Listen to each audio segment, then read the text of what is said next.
What if the person everyone believed was the happiest man in the room was the one who needed saving the most? Most people spend their lives performing happiness, performing confidence, performing the version of themselves that the world seems to need, and slowly, quietly, at a cost that never shows up on the surface until it is too late, they lose the thread back to who they actually are. This video is not about a celebrity. It is not about tragedy. It is not about what happened in the final chapter of one man's extraordinary life. This video is about you, about the distance between who you show the world and who you are when the door closes and the audience disappears, about what it costs to perform that distance every single day, and about what becomes possible the moment you decide to close it. Before we go any further, if you have ever smiled when you wanted to cry, laughed when you wanted to stop, been the one everyone leaned on while carrying something no one knew about, let's leave a comment right now. Just say, I know this, because this video was made for exactly that person, and I want to know you are here. If this is already landing somewhere real in you, hit the like button, not for the numbers, as a signal to yourself that you are ready to see something you may have been avoiding. And if you have never subscribed to this channel, this is the moment. Every single video here exists for one reason: to close the gap between the life you are performing and the life you were actually built to live. Now, let me tell you about the funniest man who ever lived, and what he left behind that nobody was supposed to find. His name was Robin, and from the moment he walked onto a stage for the first time, something happened that had never quite happened before in the history of human performance. The room did not just laugh, the room came alive, as if something dormant in every person watching had been given permission to exist, permission to be ridiculous, permission to be tender, permission to be fully present in the specific way that only happens when someone else is being completely real in front of you. He could become anyone. He could become anything. He moved through voices and characters and emotional registers the way most people move through a single room, casually, naturally, with the specific ease of someone who is simply doing what they were made to do. He won an Academy Award. He filled stadiums. He made heads of state laugh until they wept. He made children feel seen.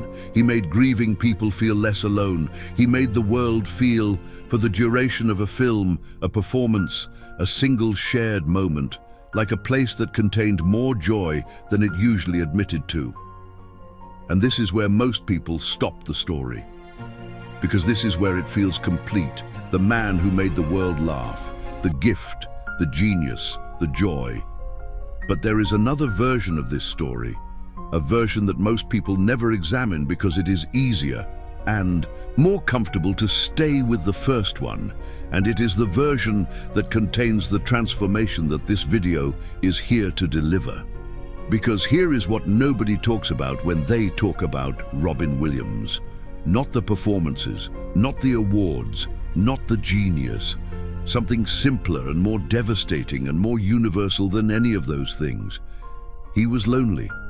Not in the way that most people use that word. Not the loneliness of being physically alone in a room, the specific and brutal loneliness of being surrounded by people who love the performance so completely that the person behind it begins to wonder whether the person behind it actually exists at all. The loneliness of being needed for what you do rather than loved for who you are. The loneliness of being the one who makes everyone else feel better, so completely and so consistently that it becomes impossible to imagine being the one who needs someone else to make you feel better. Because that is not the role. That is not what you are for. That is not what everyone has come to expect. And now I need you to stop for a moment, because this is the part of the story where it stops being about Robin Williams. Have you ever been that person? Have you ever been the one in your family, in your friend group, in your workplace, who everyone comes to, who everyone needs, who everyone leans on, who everyone calls when things fall apart, and felt beneath the genuine love you have for those people and the genuine desire to help them. A very quiet and very persistent question: who comes for me? Drop "I know this" in the comments if that question just landed somewhere real. Because what comes next is going to show you something about that question that I believe you have never heard said this way before. There is a concept in psychology called the persona. It was named by Carl Jung, and it describes the specific mask that each of us constructs in order to meet the demands of the social world we inhabit. The persona is not a lie. It is not a deception. It is a tool. A necessary and functional adaptation that allows us to navigate different social contexts, meet different social expectations, and present different faces to different audiences without being perpetually vulnerable. Every human being has one. You have one, I have one, everyone you know has one. But here is what Jung also understood, and what Robin Williams lived at a scale that most of us will never approach: that the persona has a shadow side. The more convincingly you inhabit a persona, the more distance develops between the mask and the face beneath it. And the more that distance grows, the more the face beneath the mask begins to lose its definition, to become less certain of its own features, to ask, in the specific private silence that only exists when there is no audience, whether it exists independently of the performance at all. Robin Williams was the greatest persona architect of his generation. He could construct a character in real time: voice, physicality, emotional register, internal logic, in front of your eyes. He did it instinctively, effortlessly, and with a specificity that genuine actors who study for decades cannot replicate. And he applied that same extraordinary capacity to his own public self. The Robin Williams that the world knew, generous, spontaneous, brilliantly funny, emotionally available to everyone in the room, was not a lie, but it was a construction, a magnificent and genuine and loving construction that over decades of being needed and appreciated and celebrated became less and less distinguishable from the person constructing it. And this is where the story becomes yours. Because most of us are not geniuses of persona construction. Most of us cannot hold a room of 10,000 people in the specific way that Robin Williams could. But most of us are doing something recognizable. We are editing ourselves. We are reading the room before we speak. We are choosing the version of our story that people can handle rather than the version that is actually true. We are being what is needed rather than being what is real. We are performing the distance, maybe only slightly, maybe enormously, between who we are and who the world seems to need us to be. And it costs something, every single time, even when the cost seems negligible, even when the editing is small, even when the performance is so natural and so habitual that it no longer feels like a performance at all. It costs something. And the cost accumulates over months, over years, over a lifetime of being the version of yourself that fits the room rather than the version of yourself that is actually inhabiting it. Drop "I feel this" in the comments if something in your chest just shifted, because the next part of this story is about what happens when the cost of the performance finally exceeds the energy available to pay it. There is a pattern in the lives of people who carry a great deal for others, a specific and recognizable pattern that appears across cultures and across centuries and across every level of achievement and circumstance. It goes like this: the more genuinely you are able to support others, the more reliably you show up, the more completely you hold space, the more consistently you deliver the specific thing that makes the people around you feel better, the more invisible your own needs become. Not because anyone intends for this to happen. Not because the people who love you are selfish or uncaring, but because you are so good at not needing anything. You have made not needing anything into an art form.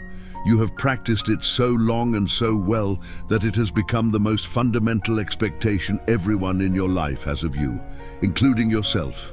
And beneath that expectation, behind the performance of sufficiency, behind the consistent availability, behind the smile that arrives before the pain does, because the pain has learned to wait, there is something that never gets to be named, never gets to be seen, never gets to be held by someone else the way you have held so many things for so many people. And here is where Robin Williams becomes the mirror that this video has been building toward. Because what his story reveals, not as tragedy, but as teaching, is what happens at the absolute extreme of this pattern. When the performance is so total and so sustained and so genuinely given that the person beneath it has no remaining vocabulary for their own interior experience.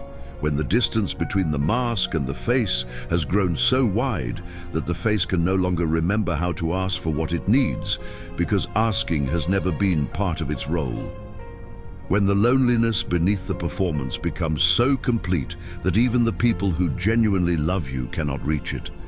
Not because they would not want to, but because you have made it so unreachable for so long that you have forgotten that reaching is possible.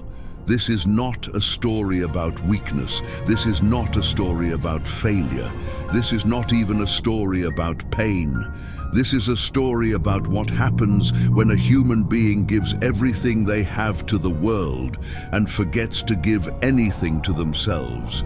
And it is a story that is being lived right now, in quieter forms, in less visible ways, in ordinary lives that will never be documented or remembered by more people than any of us want to acknowledge.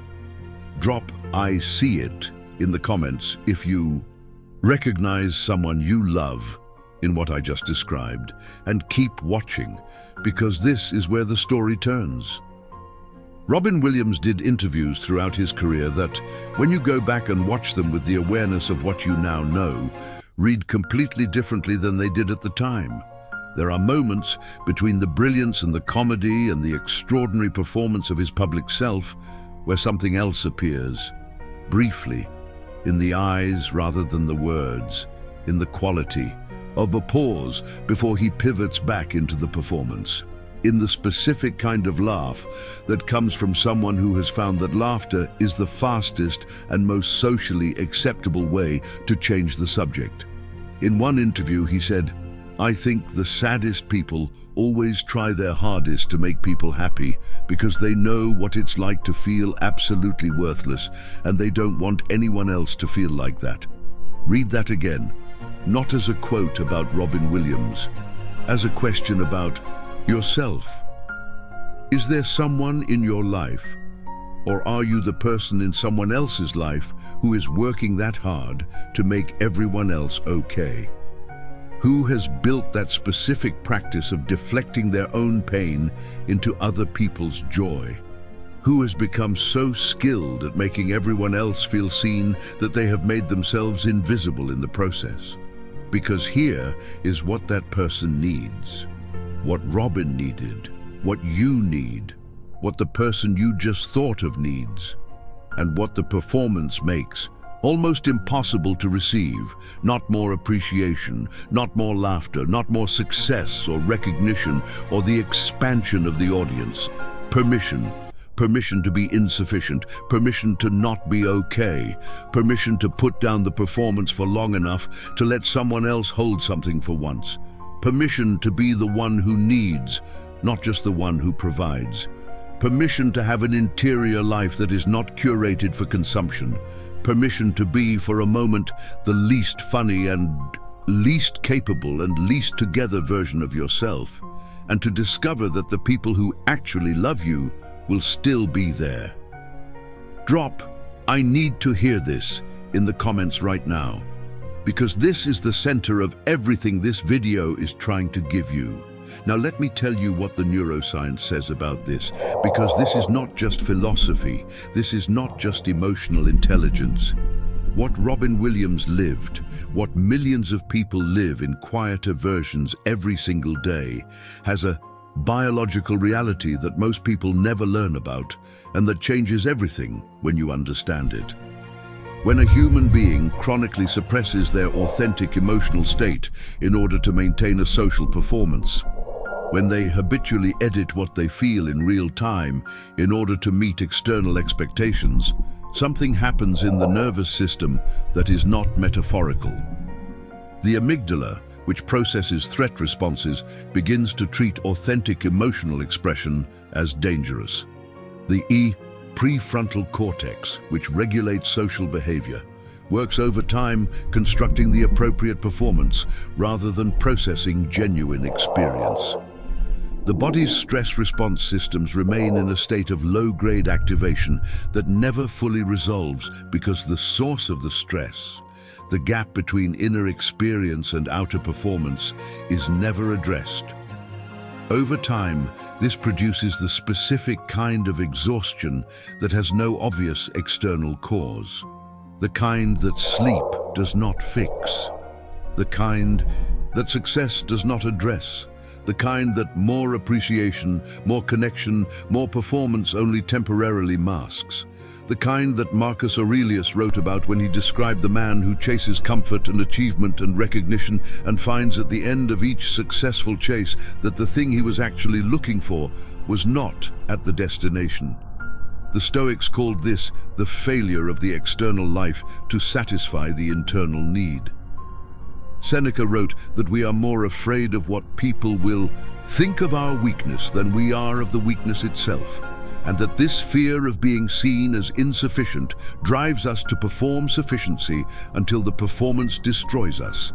Robin Williams did not fail. He demonstrated at the highest possible resolution and the most public possible scale what it costs to perform the distance between who you are and who the world needs you to be for long enough and completely enough that the performance becomes indistinguishable from the person. And the lesson, the transformation that this entire video has been building toward, is not to avoid being generous. It is not to protect yourself from being needed. It is not to become less available to the people you love. The lesson is this: you cannot give from empty. You cannot sustain a performance of sufficiency on a foundation of unseen insufficiency. You cannot be the light for everyone else if you have never allowed anyone to be the light for you. And the version of you that never asks, never needs, never admits to the interior experience that exists behind the performance, that version of you is not strong. It is not noble. It is not what love looks like. It is what fear of being truly seen looks like.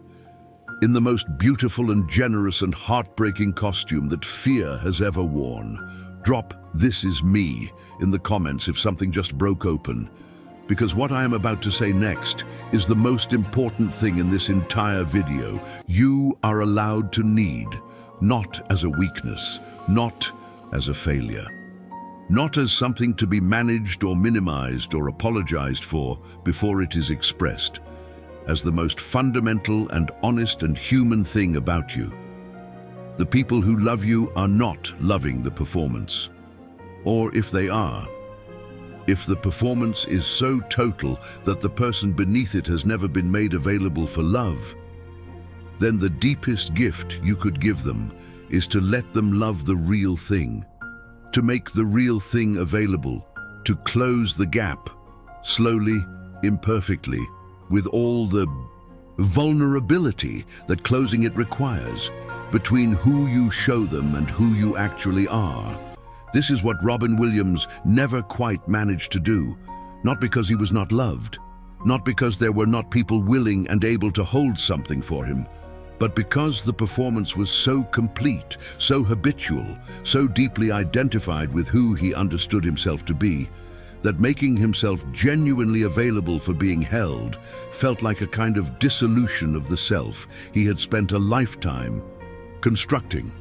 And this is the most important thing his story has to teach us, not as a cautionary tale about what happens at the extreme, but as a mirror for the ordinary and invisible and daily practice that each of us maintains, the small edits, the habitual performances, the consistent choosing of the mask over the face, and what it costs us over time. And what becomes available the moment we choose differently. Drop "I choose differently" in the comments if you are ready to let this land and actually change something. Because here is what the research on authentic connection actually shows. Studies from Harvard's 80-year longitudinal study on happiness, the longest study of adult life ever conducted, found that the single strongest predictor of well-being, longevity, and genuine life satisfaction is not achievement, not health, not wealth, not success. It is the quality of close relationships, and specifically the depth of authentic mutual vulnerability within those relationships. Not the performance of closeness, not the functional exchange of support, but the genuine, mutual, imperfect, uncomfortable experience of being truly known by another person and choosing to stay. The people who lived the longest and reported the highest levels of well-being were not the most successful or the most admired. They were the ones who had learned, sometimes early, sometimes devastatingly late, to let themselves be seen, to ask for what they needed, to be in the presence of the people they loved, something less than the performance they offered to everyone else. Robin Williams had the capacity to make anyone in the world feel completely seen. And the tragedy that his story carries, not as judgment, but as teaching, is that this extraordinary capacity to see others existed alongside an extraordinary difficulty in being seen himself. And the question that I want you to carry out of this video, the question that is going to keep working in you long after the screen goes dark, is this: who in your life do you trust enough to stop performing for, not to collapse in front of, not to burden with everything you have been carrying, but to simply be, for one honest conversation, in one unguarded moment, the version of yourself that exists when there is no audience, the version that has needs and fears and questions and inadequacies, the version that is not always okay, the version that sometimes needs someone else to be the light, that person, the unperforming, unedited, genuinely insufficient version of you, is not your weakness. It is your most profound and irreplaceable gift to the people who love you. Because it is the only version of you that they can actually reach. And it is the only version of you that can actually be loved rather than admired. Robin Williams gave the world everything the performance had to give, and it was extraordinary, and it was real, and it mattered in ways that will continue to matter for generations.